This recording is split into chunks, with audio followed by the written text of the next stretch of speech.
Oh, we live. Welcome to another Be Strong and Courageous podcast. I am Brother Hiawatha, aka Bishop H. Today we're going to do an episode talking about mental health, and I got a special guest. Some of y'all may know him, some of y'all may not. No, I'm just playing. But yeah, everybody knows this guest. He's one that does a lot of our teachings. Uh, Mr. Brother Jim's over here to my right. What up? What up? What up? What up, everybody? How y'all doing? This is our first episode. Man, it's exciting, bro. Absolutely, absolutely. We in it. We in there. Go ahead, man. It's on you. Yeah, we're going to be talking about a little bit of our mental health struggles that we may have in the world or even in here in the 4%. We're going to talk about how did we get here. We're going to talk about how did we get here, how do we get out, and how do we stay out of our mental struggles. So that's going to be the focus of today's podcast. So one of the things we want to discuss is how did we get here? I mean, I think we got here by a lot of different routes. Here in the 4%, as we call it, a lot of our mental health is really focused on just the cultural aspects of it. Music, we're talking about the sports world. We're talking about our childhoods. We're talking about really, when it comes to our mental health, our complete belief system that allows us to get to a specific space. So we're going to go ahead and dive in and really go and get this thing going and start to uncover how do we get better? How do we get here? How do we get out? And how do we stay in a good mental space for ourselves as we move forward? Most definitely. And I'm so grateful for this. What we're doing with Be Strong, Courageous with the part of the mental part. Like when we really think about like our mentality and stuff like that, we did arrive to this place some way, bro. And that's what I'm so glad that your background, you have a degree. Actually, a lot of people don't know this, man. Go and tell a little bit about your background real quick, because I think that matters, like your background. Tell them a little bit about your background, bro. Yeah, it's kind of twofold. I have a degree in psychology. I did a lot of work in child psychology, really in general psychology of just how the mind really works and how we really move out there. And then the second piece of it is being a health insurance agent. I'm licensed in over 30 states. So what that does is, with our mental health stuff that's going on in the world, there's a lot of counseling, there's a lot of medication, different things like that. So I see it firsthand on how many people, when I'm writing policies and doing those things, how many people are actually needing mental health help, let's just say, whether it be via counseling or counseling and medication. And so, what we really want to get to is, we want people's help to be what we call operational. Are you getting operational help to heal, or are we just on medications that's masking, the symptoms? And so we want to really just kind of focus on how do we actually get real help. So that's just a little bit about my background. I've been in health insurance for over 9 years. Like I said, I got a degree in psychology. I've done a lot of studies on different things to really address this situation.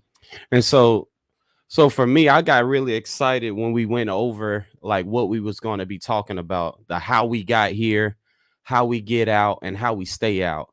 Because it we did a little video, we did a little introductory video, and what I loved about it is that we were so focused on how we got here. Because as children, everybody can relate to this. As children, we are joyful. We want to play. Just look at your children. They want to play all the time. Come play with me, all this kind of stuff, right? And then we get to this place where I don't want to play no more. I don't even want to get up out the bed. I don't even want to do nothing. And so as we started to explore, in our conversation, we started to explore like, how do we get from that childlike, loving, person who just filled with joy, want to play with your friends, to I don't got no friends. I don't want to get out the bed. I don't want to do nothing. And when we was exploring that, it really stuck out to me that Jesus said, unless you receive his kingdom like a child, you can't enter it. So that childlike behavior and that childlike mentality is so necessary for how we arrive to this place of I don't got no friends. I don't want to play. I don't want to do nothing. So, like, can you elaborate just a little bit on that? I know your background. Can you elaborate just a little bit on that as far as how we go from that to this? Well, it's very simple. It's a belief system. So let me give you an example of what I mean. Let's just say us here in the 4% in the US. What did they tell us coming up? They said, go to school, get your education. When you get your education, you get out, you get a good paying job, and you take care of your family, right? Right. That was a specific belief system. Now, the issue that we run into and why we run into problems down the road is if we take that same narrative, we're not getting the entire full truth. I'm going to say it again. We're not getting the entire full truth of both sides of the potential spectrum. So let me tell you where I'm going with this.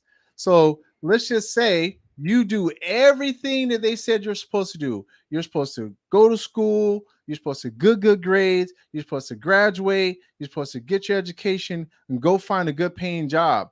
So what happens to your mindset when you do all those things? You check all the boxes. I checked all the boxes. And then you graduate. Let's just say you graduate from college in a specific field. All right. Well, people don't know that more than 70% of the people are not even getting a job in the field that they selected. So, Mm, what happens when you graduate and then you can't get the job that you thought you were going to get that was going to pay a certain amount of money? wow. Now, guess what happens? Now, potential anxiety sets in because you went through all this schooling and you got to this point, and they told you if you did these things should happen. No one ever gave you the full truth of if you do these things, it may or may not Mm. happen. You see what I'm saying? So I wanna ask you something. So you basically saying expectation and disappointment is how we got here, in a sense. Yeah, the biggest thing is we weren't given the entire truth of both sides of the table. Let me put it this way. Sometimes people don't give the entire truth of Jesus. They only give of the fun loving Jesus. They don't want to talk about the other Jesus that can bring wrath, that can bring anger, that can bring these different things. And so what happens to a Hmm. young individual or individual in general is you never learn coping skills. So you're now having to engage something that has you have no expectation of having. You Mm, see what I'm saying? mm. And what does that do to a mindset of people? It can bring on depression because now we're sad because we didn't get what we thought we were entitled to get. It can bring on an anxiety. We lose confidence. We're demotivated. There's a lot of things that we're not paying attention to because of our belief system of how things are supposed to be. So so basically, in a sense, when we get to this spot, and because you can go from joy to check the box if you got suicidal thoughts. We like check the box if you got suicidal thoughts. Like, why would there be even a something in the system that acts these things if we wasn't if it wasn't an agenda to get us to this place? You understand what I'm trying to say? Because we have the medication, saying we make money, the systems make money off medication and things, and they have us leaning and depending on things that uh and believing things in our mentality that we need, so we don't continue to suffer with our suicidal thoughts. 100%. It's unfortunately it is a for-profit system.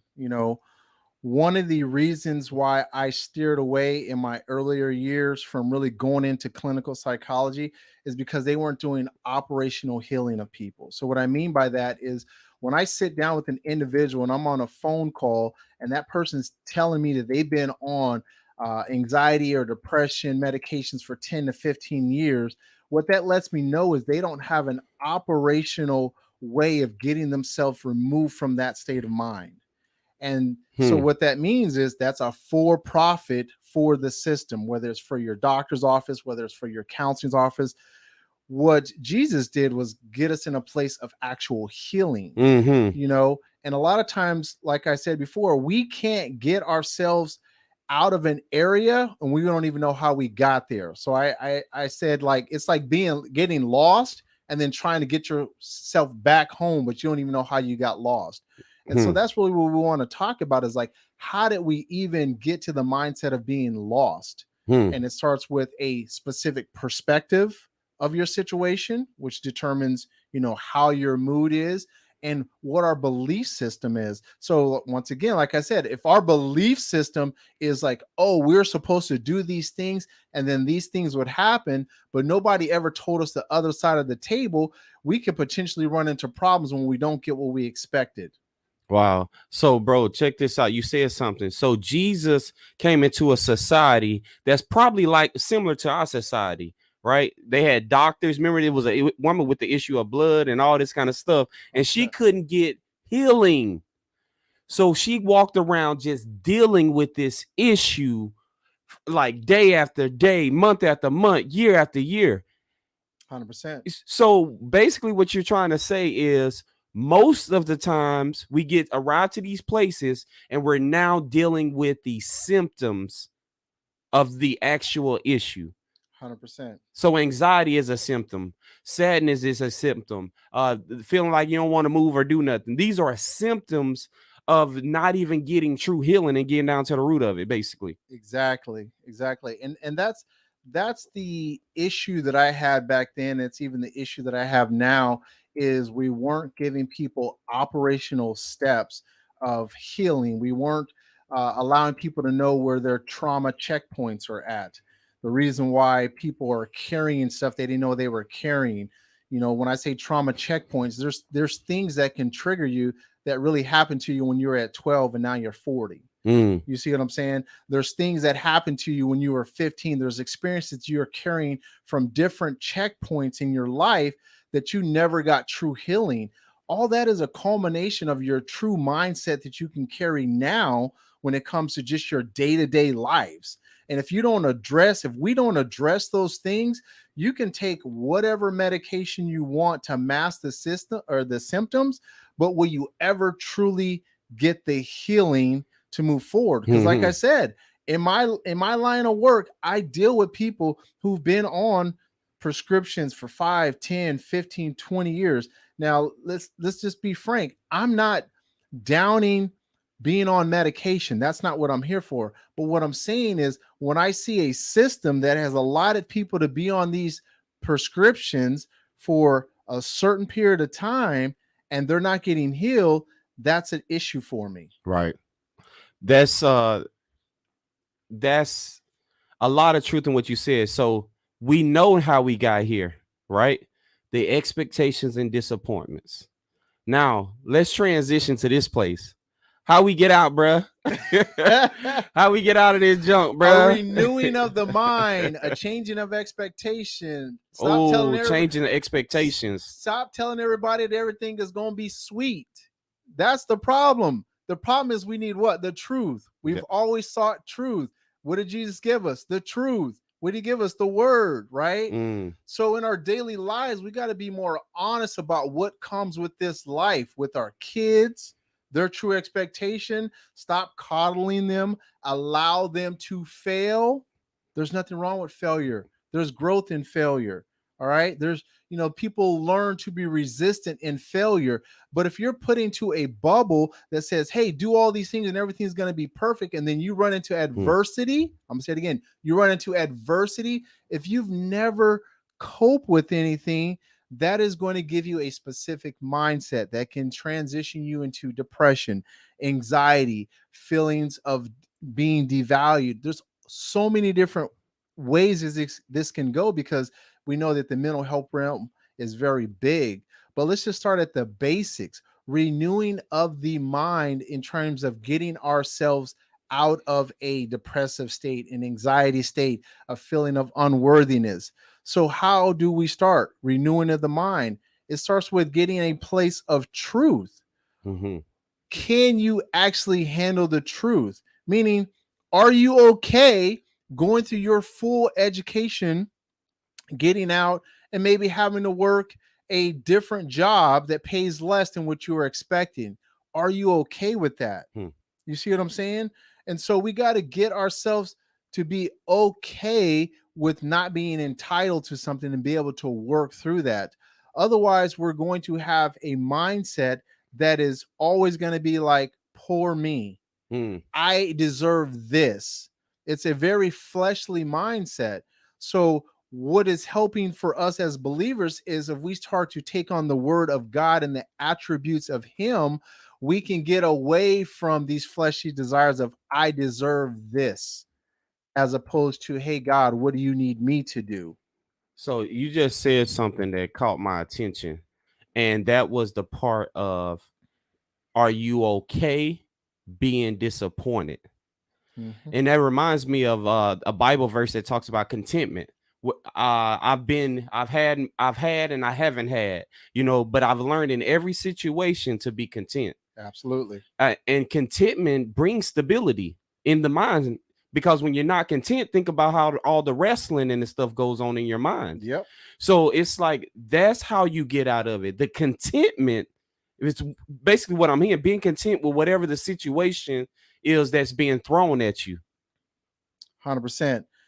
Think of it like this: we grew up with the American dream. There were some specific things that they put out there. Oh, you grow up, you fall in love, you get married, you get a house, you get you have kids, you get a dog, a fence, whatever, right? They give you this American dream. That's not even biblical. It's not even biblical. They got us chasing after stuff. So when we get ourselves into this chasing after American dream instead of chasing after what God wants us to do with our lives, there's going to be potential issues down the road when we don't get what we thought, or we look at someone else's life and feel like, man, they're doing better at the American dream. They got more than I got, or I feel like I should have this because I'm a better person, and all these different types of stuff that we put in our head that can put us in a state of mind of, oh man, I don't really like my life. And like Brother Jim said, when we were young, we were just free, right? We were just on the playground with our friends, having a good old time, not worried about anything in the world, no real responsibilities. We had all this creativity. And then life put us in a box. Life said, hey, you're supposed to do these specific things in order to be successful. And then what happens when you don't aren't able to check off those boxes to do what culture or societies believe is successful? Then we start to take on our junk being like, now we are starting to have issues with the way that we think, our value of ourselves, what other people say about us. We spend more time worried about what other people say about us instead of what does God of the Bible say about us. And so there's a lot of things that we have to unpack, transition from a mind standpoint to get us out of our junk, meaning get us out of our bad Wow. mental states, to get back to a place of, we got here this way. This is how we can get out. And then once we're able to get to that space, we'll talk about how we can stay out of that. But it's a belief system, it's a perspective, and it's really shifting our mindset to be okay. I once said, if God took everything away from you right now that you believe is important, would you be okay with just Him? Is he enough? Is He enough to sustain what you believe is important in our current modern day life? Bro, If that you didn't get what you want, are you okay with just God? And if we can get our mindset to a place of that level of simplicity and being okay and understanding, like, hey, He is going to be there to sustain us, we'll be okay. it's so much truth in what you said. I'm gonna go back a little bit because I realize a lot of times, like when I go to the park with my children, like I can't sit on the bench. Like they want me engaged, they want me to play with them and things of that nature, even though I don't feel like it. Mm-hmm. You hear what I just said? 100%. Even though I don't feel like it, but something happens when I just start playing with them and let go of all the whatever. Yep. I actually get engaged, um, encouraged, refreshed, like all this stuff. It's like we was just playing soccer at the park the other day, Mm-hmm. and like I got into it. Right? But so there's not this thing where we get a certain age or something like that that God wants us to stop enjoying the life that he's given us and experience the life that the children are actually experiencing, that he wants us to experience. Mm-hmm. The joy of the Lord is our strength, not the worry of the Lord. Absolutely. And you know what I always tell people? You want to find your happiness, it's going to be in the same aisle as gratitude. And that's one of our biggest issues that we have as humans, is sometimes we forget about what we do have. Mm-hmm. We forget about the gratitude. So when you don't have gratitude, it's hard. It's very difficult to be satisfied with anything. You know what I mean? We get greedy. Oh, I want more. I got to have this. It's like, when is enough enough? You know what I mean? And a lot of that is predicated on the culture, like I said, that we have been birthed into. Always trying to, some people keep up with the Jones, trying to portray a specific image or a specific reflection. But what's the real you? The real you is going to always bring you back to your mindset. And if your mindset is not in the appropriate spots in terms of your value system, in terms of your belief system, you are always going to be in a place where you're going to struggle with your mental capacity Hmm. in a great place. And so what I'm hearing, so this I'm to sum up basically how the jewels that you're dropping, I'm gems and you're dropping jewels, right? To sum up the jewels that you're actually dropping, bro, it's like, yo, how did we get here? Expectations and disappointments. Mm-hmm. If we take that even off our relationships with people, our relationships with our children, ooh, our Yeah. relationships with our children, expectations and disappointments. If your child get that F and that conduct is a D, Ain't gonna be it can nothing. throw you into a fit, right? Yeah. Like, I ain't. Rather than acknowledging the fact that, okay, let me find out why my child is a D in conduct and an F. Maybe he's bored with what they teach in this system.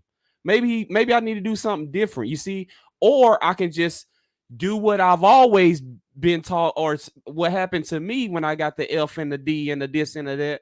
I can be crazy. Oh yeah. Oh I yeah. can put you on punishment. You got an F in school, you ain't going outside. It's No outside, no PlayStation, no phone, no nothing. right, As but we opposed to what's operational to help fix the issue. that's right. You know what I'm saying? Like, why? What's the why? Isn't that what we're searching for? The why I'm a certain way, the why I think this way, and the Mm-hmm. how do I fix it? It sounds like what you're getting at. That's what I'm going to, because I'm using an example, just an example of like something common.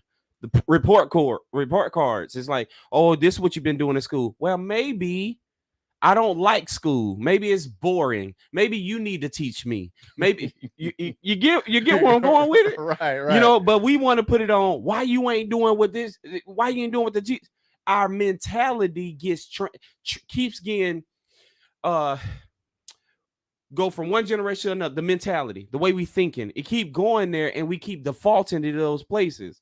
When in reality, that your child just needs something else. And I'm using a child, but because we as parents, a lot of us are parents, we have expectations and disappointments.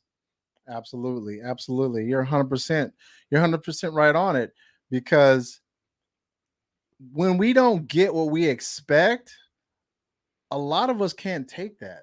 Mm-hmm. When we don't, let me say that again. When we don't get what we expect, we be like little babies sometimes, like for real. You know what I mean? Like, we really be in our feelings sometimes when we don't get what we expect.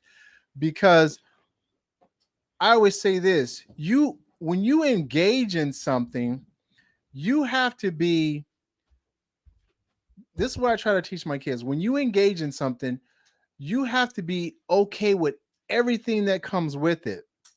The problem is, we're not giving that perspective to our kids. We're not being given that perspective of when we come up. So it's just like we're being given only half the story. You know what I'm saying? Like, does a kid really know that when they start out sports, they could win and they could lose, and it's okay? You see what I'm saying? And let's just take it in America. A lot of people, let's just use sports. A lot of people will attach themselves to their sports teams. They will attach themselves to their sports team because they want to attach themselves to anything that could potentially win because they not winning in their personal lives or feel like they're winning.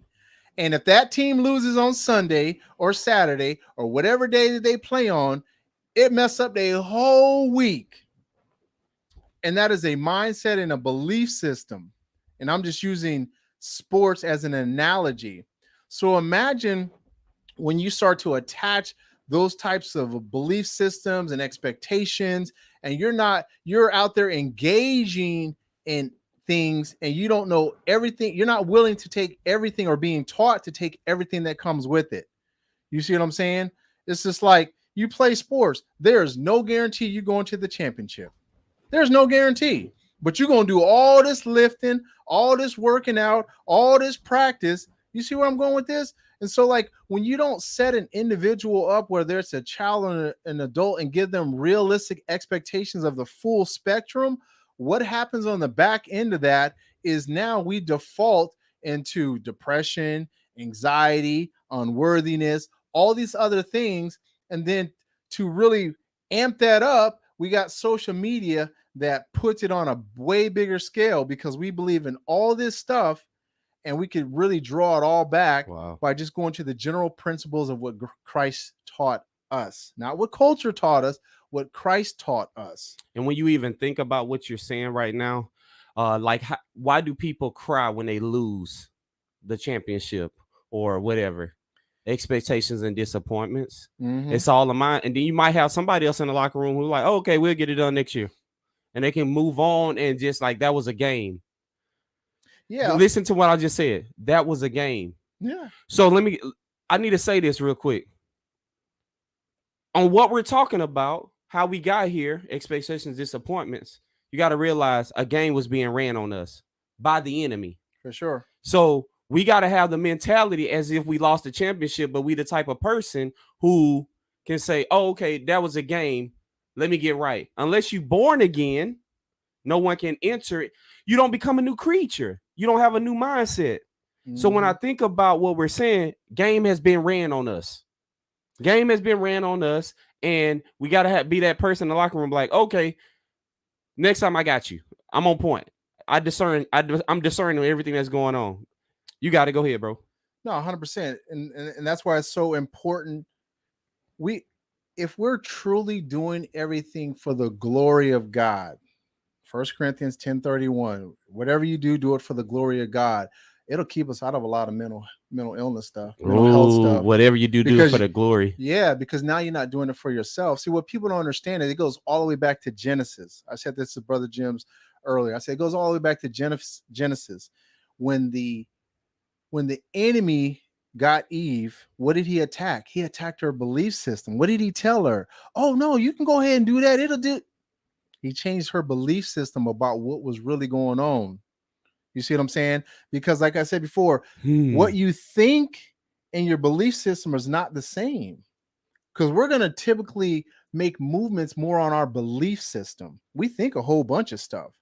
And so I just wanted to kind of throw that out there because that is the core of what your belief system is. But when you're engaging something, whatever that is, are you okay with anything that can come with it?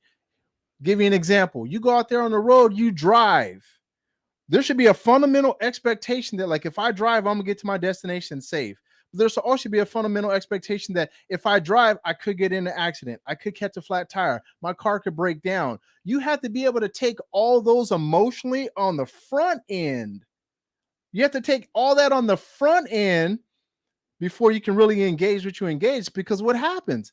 People go, oh, dang, man, I got a flat tire. I'm about to be late for work. And now they have a meltdown, a breakdown, anxiety goes up, all these different type of things. I'm just giving you a smaller example.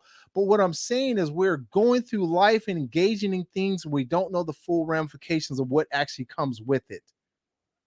And until we can get to that space, that place where we have the right perspective and we can put God on the forefront of things, it's going to be difficult to get out of these capacities of anxiety, depressions, unworthiness, and all these other things that we think about ourselves or the thoughts that we actually have. Wow. Because those thoughts consistently being ran through our minds over and over become what? A belief system. It becomes a belief system. And the only way that we can get ourselves fully in a place of I was here and how do I get out is to change the way that you think about something.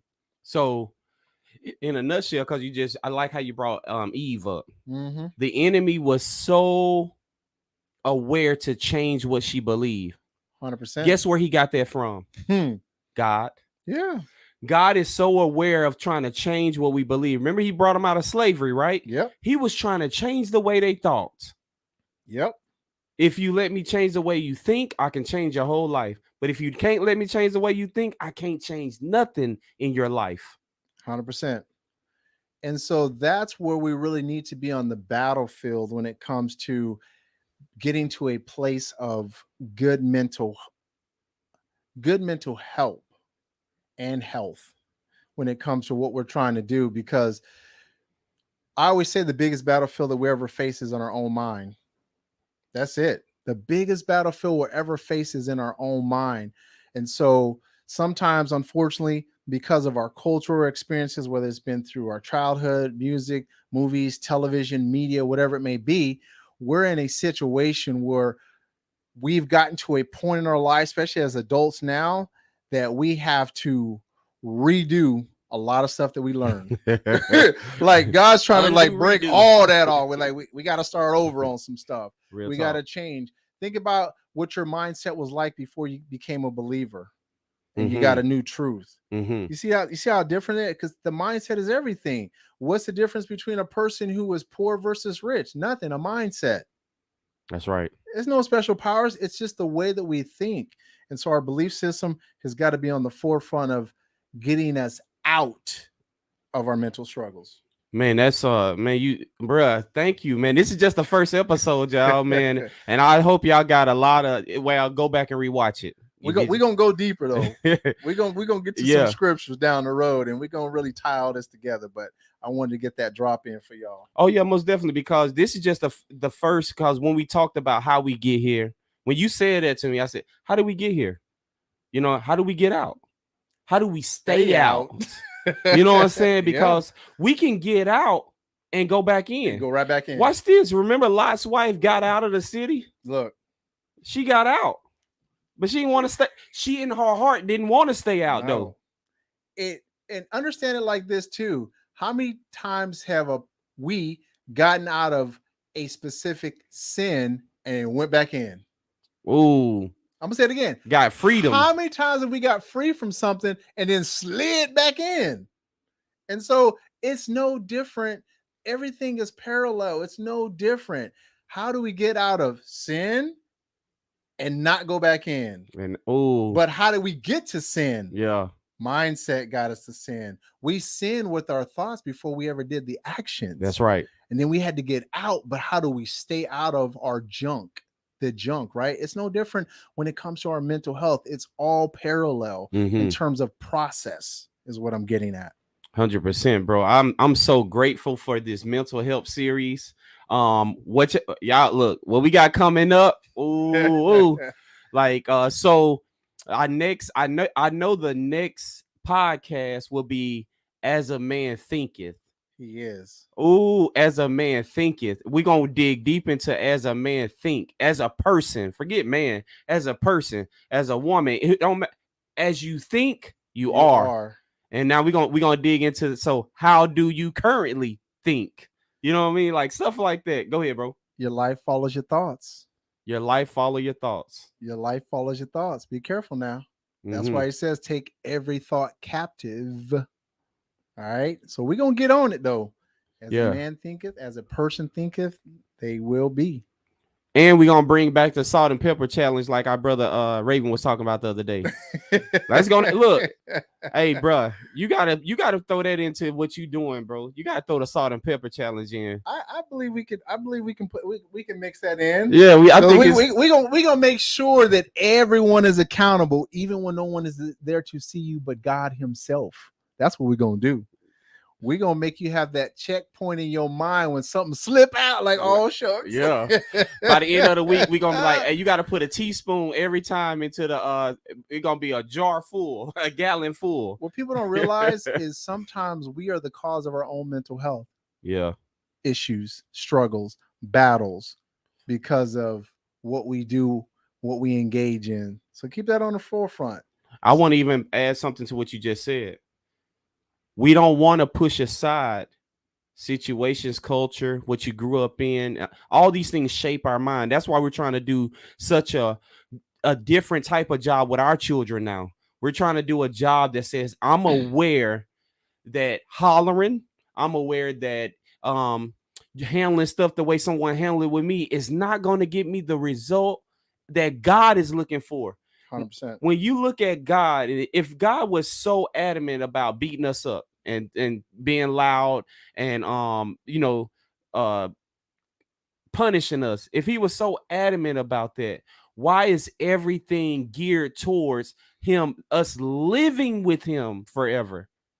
God, you see what I'm saying? Like, Absolutely, he's not absolutely. all about like punishing you, but we be about that with each other. You know what I'm saying? 100%. Sometimes like we get aroused by seeing someone else fall. Yeah, it happens to entertainment figures, sports figures, people that that we perceive in higher places, and watching them fall, like, oh, see, I told you, that type of deal. Like, Right? nah, Yeah, bro, you're supposed to be celebrating people. You're trying to be uplifting people. You're supposed to be forgiving people, most and we definitely. don't even realize that our actions towards other things that also affects us in our mindset and being in a good mental space. That's right, You see bro. what I'm saying? Definitely. And we miss that sometimes. And what I want to do as we close, I want you to, you know, really quick share with everybody because I got the YouTube info down here. Our new YouTube page is Be Strong and Courageous, just to be, not BE. Be Strong and Courageous, and we're gonna launch it officially on June 1st. You can go and subscribe now, but we're gonna be launching that officially on June 1st. So can you really quick, bro, tell the people what you got coming for them on your first season of mental health? Well, we're attacking everything at the ground level. I think that when it comes to the mental, the biggest thing is allowing people to identify how they got there by their trauma checkpoints, as I like to call them. Your trauma checkpoints are specific things that have actually happened to you that were very adverse, and then your teachings that you were taught along the way. Those are the two really biggest catapults of trying to identify where you're at or where you've come from. That way you can start to fix those things. And a lot of people have a hard time fixing those things because they haven't been able to identify, like, where's this stuff coming from. So I'm really going to do the beginning just to get us off the ground on, like, how did I actually get to these places based on how I grew up, the rearing of my parents did for me, my schooling, my music, my all that type of stuff is going to be a factor into you being able to identify. But more importantly, because once you can kind of identify what the sources are, now we could talk about operational healing, Mm-hmm. not just putting a mask on, covering up symptoms, operational healing. So we're just going to talk about, let's just get that plane off the ground. Most definitely. God is bringing a lot of healing, especially to our community, but it's about to spread out, bro. And I really believe someone said last night, we're going to like focus in as if we're the X church. And I can see it happening. So many people involved. I'm shouting y'all all out. All the women, man, I'm so proud of y'all women. Y'all just growing beautifully. It's been under a year y'all known each other, but man, y'all mentality has really matured and y'all really love each other and y'all are really healing. And that's the true sign that the Holy Spirit is actually doing this thing, like in this camp right now. But guess what? We wanted to go even further. So what we're trying to do is spread our wings in a sense, all right, and then allow God to do like to drop the jewels and gems on wherever you want. So, bro, that's what you're doing right now. With like, it wasn't no accident that you got that degree in psychology. You know what I'm saying? Like now you're going to be able to spread these wings. You know what I'm saying, that God is giving you, and He about to drop. That's what he gonna do, bro. So I'm really proud and happy, bro, to see what God is doing. And if you want to close us out, man, and let everybody know, you know what I'm saying, who you is again, what you about, if y'all just came in, and we gonna close out. Like I said, Brother Hiawatha, aka Bishop H. And like I said, stay tuned for those following podcasts because it's gonna get real personal. And some of us might be in our feelings, but I'm gonna give it to you real though. So don't be mad at me, be mad at God, because I'm gonna do it with the word. I'm gonna do it with the word. Most definitely, bro. Most definitely. Well, until next time, peace, grace, and love. I was gonna say peace and hair grease, but I ain't gonna do that. Peace, fish, and hair grease. No, Until next time, peace, grace, and love, man. I really enjoyed this segment, man. It's our first of many. So y'all continue. If y'all questions or like content that y'all want us to cover, maybe. You know what I'm saying? Absolutely. Maybe if you have a struggle, and look, we don't mind doing even podcasts on symptoms, meaning anxiety or suicidal thoughts or, you know what I'm saying, whatever the case may be. We don't mind doing podcasts on that too, because we know that everybody is not in the same place. Yep. Everybody's not in the same place. And, you know, the more alone you are, the worse it is. Yeah. You don't want to be on an island. That's the worst place you can be, is on an island, because the enemy will seek you out when you're on that island. So definitely drop your comments, ask questions. I would love to, help people get operational stuff. All right, most definitely. So until next time, peace, grace, and love. Y'all enjoy the rest of y'all day, and we'll be seeing y'all tonight. Or wait, when? Well, we'll see y'all the next time. See you when we see you. All right, y'all enjoy the rest of y'all day.